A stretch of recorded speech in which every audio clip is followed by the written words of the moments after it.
So we'll briefly discuss the overview of this chapter, the summary of chapter 2, Canto 7, Srimad Bhagvatam, Hiraṇyakaśipu, the king of demons. So if we go back to the end of chapter 1, it ended at a note where Yudhishthira Maharaj was asking Narad Muni, what was this issue between the father and the son? In chapter 1, Narad Muni tells the 3 lives of Jai and Vijay, and they were cursed. And he already told about Lord Ram. You hear from Markandeya Muni, Hiranyak's story he has already told, and Krishna's pastimes will come later. So Narad Muni begins to share this pastime about Hiraṇyakaśipu. And right now, even Prahlad Maharaj's name has not yet come. It will come in future chapters. But Narad Muni is telling the story in detail, so that's a sign of a great teacher. And the sign of a great student is to hear, to be inquisitive. So, and then the chapter 2 opens where Hiranyaksha is dead by, Varahadev, and Hiranyakashipu is very, very angry. It's like smoking hot.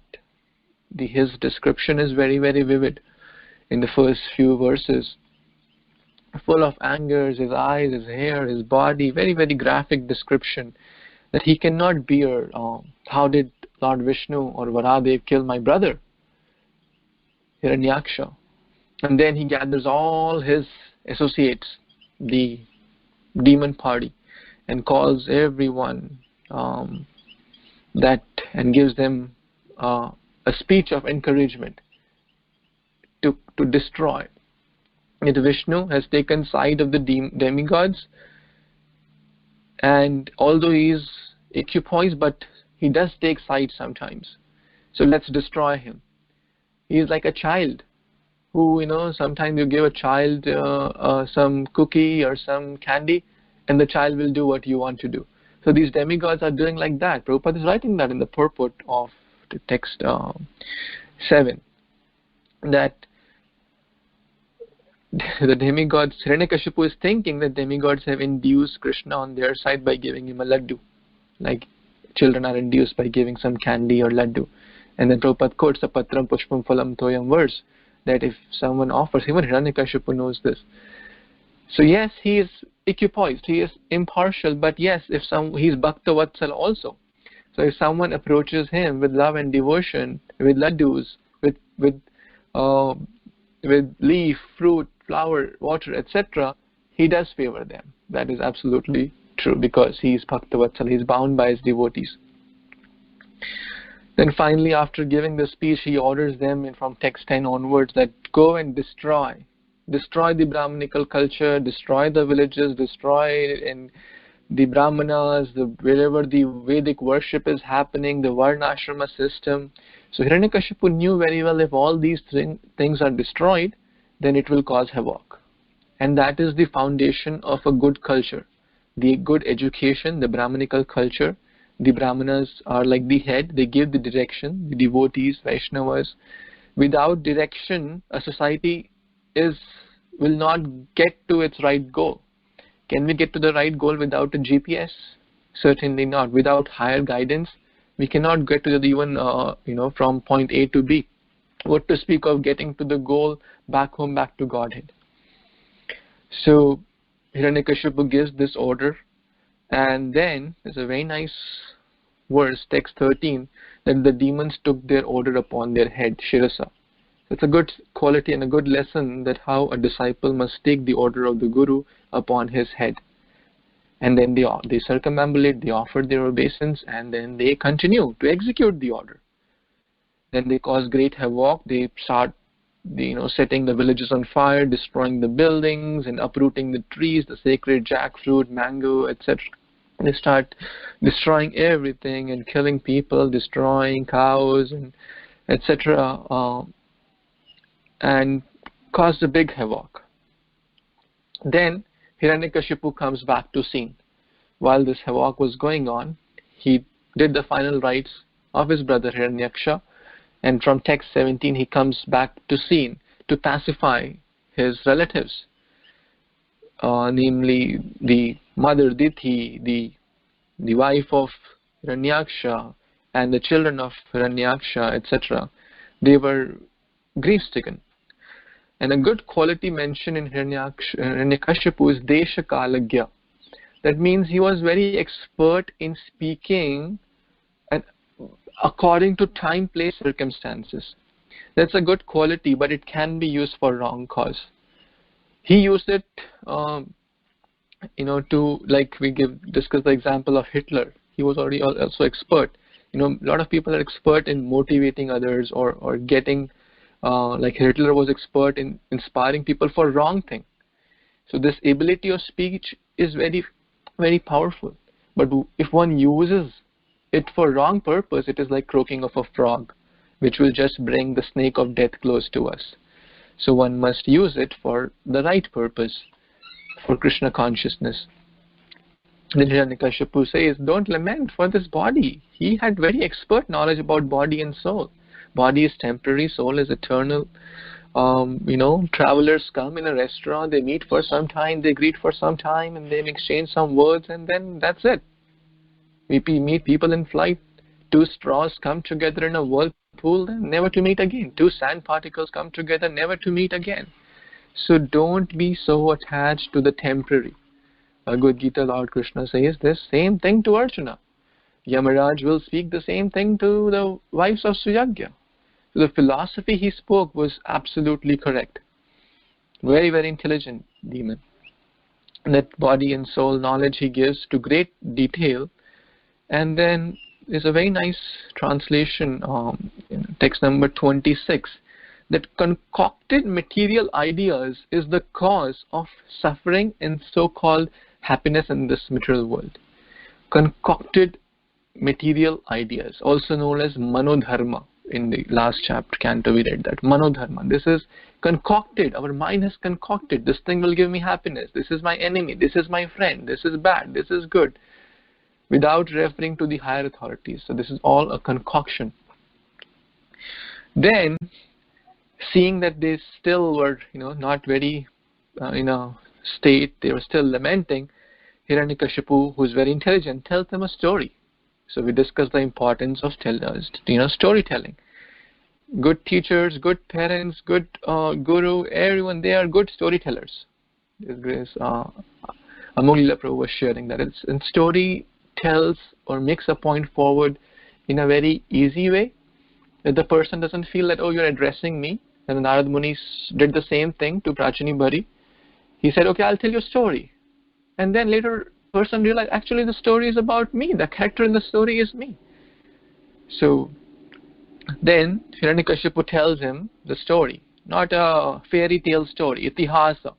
It's history from our history, not some mythology or something. He tells that there was a great king of a province named Ushinara. His name was Suyagya. And Suyagya was a very great king, but once upon a time he was dead in the war. And there's graphic description about his body, how it was covered with dust. He was a great hero. Then the dead body was brought, and all the queens started to cry over the body. And they wanted to themselves, they wanted to die with the king. They didn't allow the body to be taken for the cremation or the last rites. So that is over lamentation, over sorrow, ignorance, etc. And that point, because of the overwhelming wailing of the queens of Ushinara or queens of Suyagya, Yamaraj comes himself. But Yamaraj disguises himself as a child. Because if children speak something, then it is much more profound. Like a 7-year-old speaking erudite philosophy about body and soul, who would not be inspired? Who is that child? How come he has such great knowledge? They'll be inspired. And we have seen that. If a child speaks something, very transcendental, people take it. So Yamaraj knew that, and he came.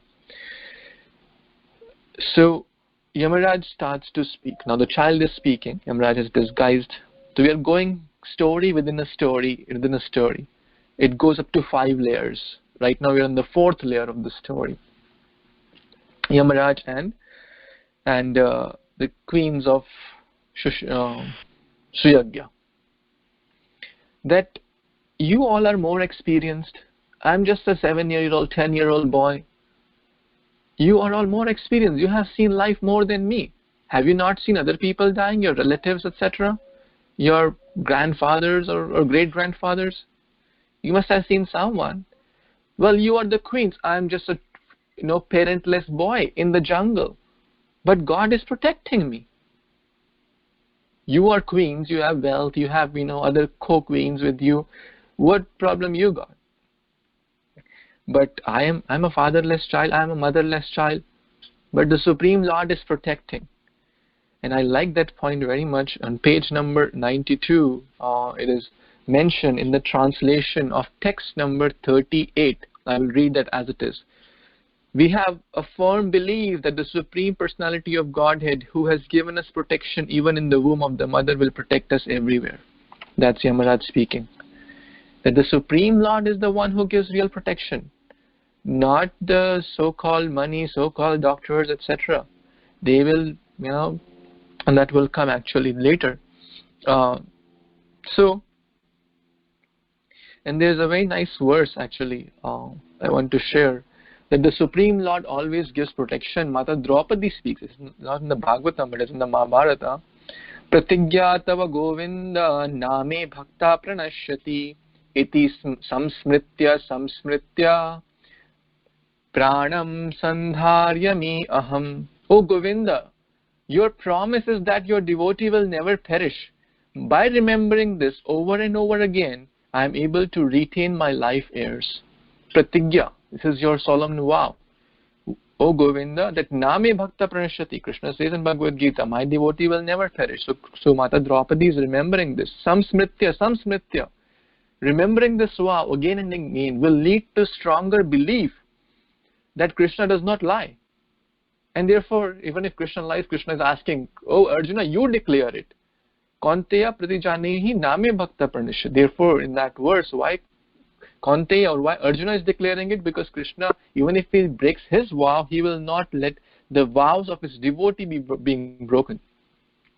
So, remembering this, Draupadi Maharani is retaining Pranam Sandharyami Aham. I like this verse very much. Very, very deep, very, very sweet, and remembers of Krishna's promise. Mata Draupadi is remembering this promise. Yamaraj is speaking this, that Krishna will protect. Why are you afraid? Why are you lamenting?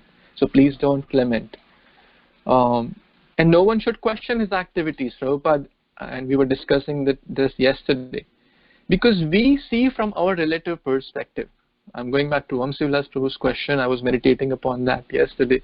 It may seem that something bad happened to the devotee who died from coronavirus, or to the brahmanas who were killed by Hiraṇyakāśipu's demons.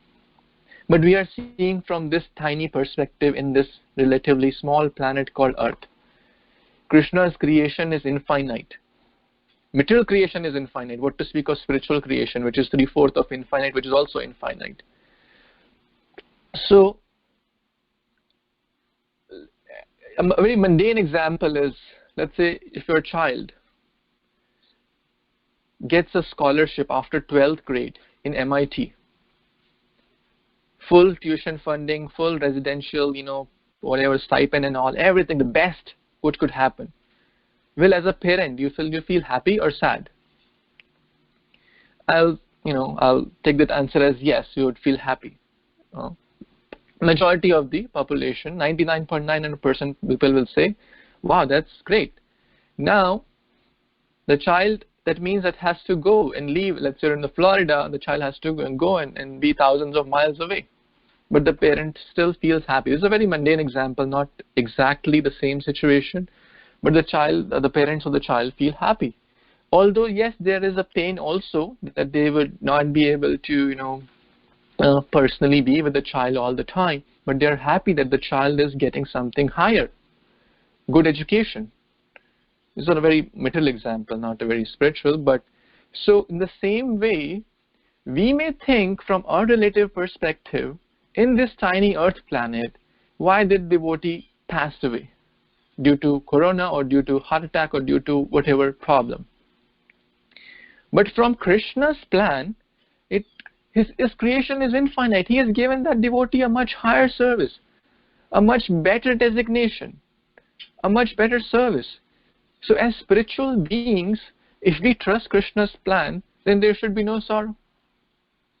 To those brahmanas who were probably killed by the demons, we are thinking only about this planet where this Leela is practically happening, but Krishna's creation is infinite. So we cannot comprehend his creation, and neither we should question. Prabhupada is mentioning that in text number 39 purport, that no one should question Krishna's plan, because it will not lead us anywhere. The best thing is we simply accept his plan and dovetail our will to his will. Karishyasi vachanam tvai. That is a very good idea, because his plans are much more, better than what we can even. So we have to tune ourselves. Then Yamaraj speaks. Well, there are sometimes, a person loses money, like Sudhir Prabhu gave example. He lost his ring in the sand, and 1 week later he found it. That same text number 40 says that. Sometimes a person will have good doctors, good money, good, everything good, but he'll still die. And on the contrary, a person may not even go to the doctor, may not even have money to afford it, may not even have good health, but still he will live. So who's the controller? The controller is the Supreme Lord. We are not the controller. A person could be protected in the jungle, whereas someone, where in the safe room of his home or may die.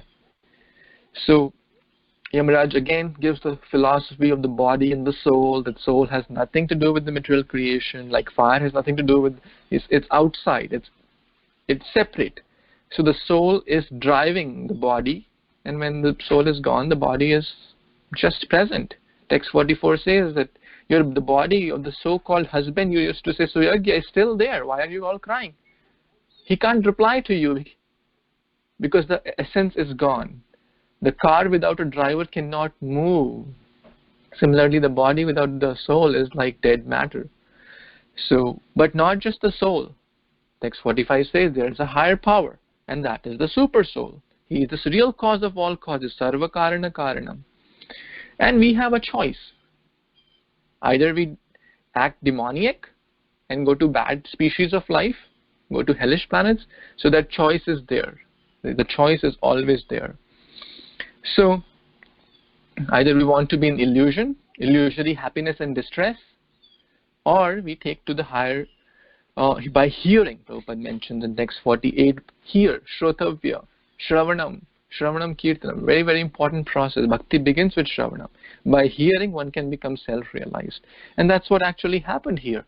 The queens of Suyagya heard from the great Mahajan, Yamaraj. And what was the outcome? The outcome was freedom from lamentation. But before they got the freedom from lamentation, Yamaraj also shared a story from text number 50. And now the story goes into the fifth layer. So what are those different layers? First layer is Shukdev Goswami and Parikshit from chapter 1. Then Narad Muni and Yudhishthir Maharaj. Then Hiraṇyakaśipu talking to his relatives. Then he brings Yamaraj and story of Suyagya. Now Yamaraj is telling one more story, the hunter and the Kulinga birds. That there once upon a time there was a hunter who had led a spread for these Kulinga birds, and the female bird gets captured and she was dead. As a result, male bird, alas, my Ardha Atma, my half body is dead. So much lamentation, so much grief. Who will protect the children? Who will feed them? I'm lost. Everything is lost. That's finally what happened. Over lamentation, the hunter kills the male bird also. So over lamentation is not good. Rather, being overwhelmed by the situation, rather than too much grief, one should introspect about because death will come for sure, 100% statistics. But what can I do now between today and the point death will come? That is what an intelligent person must seek, rather than being too much lamentation, going in too much depression. Oh, life is good for nothing. Better I go in depression. Better I, kill myself. That's what he was saying. Why don't you kill me also? The wives of Suyagya earlier was saying, we also want to die. So that's basically not a very good idea. We are not denying anyone's emotions, but it should not continue for days, weeks, or months. Sometimes it happens. People keep lamenting for months and years. Not a very good idea, because time is precious. We are wasting the time, and the time of death killed the male bird also. So better we take to self-realization by hearing. And then finally, Hiraṇyakaśipu speaks that how their lamentation was gone, and they did allow the body to be taken for the final rites. Text number 35, we learned that they were not allowing the body to be taken, but later they did allow. And then finally Hiraṇyakaśipu wraps up the story of Yamaraj. Yamarajji disappears, and finally we come to the end of this chapter, that Narad Muni concludes that the relatives understood the philosophy of life through various examples, through different stories, so knowledge can overcome lamentation. Spiritual knowledge helps to overcome the lower. Higher helps to overcome the lower. So hearing, very, very important. So let's not be just Shamshan Vairagi or Corona Vairagi, or lament or be grief-stricken or introspective for just when problems come, but throughout the life. But so easy is to say that, and so difficult is to follow.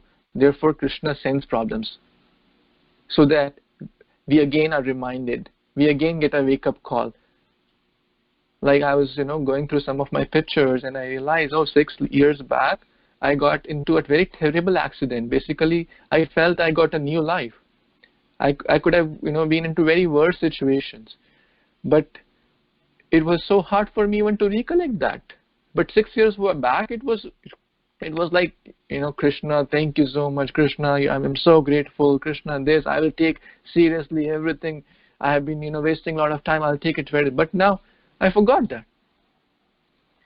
So Krishna will send reminders.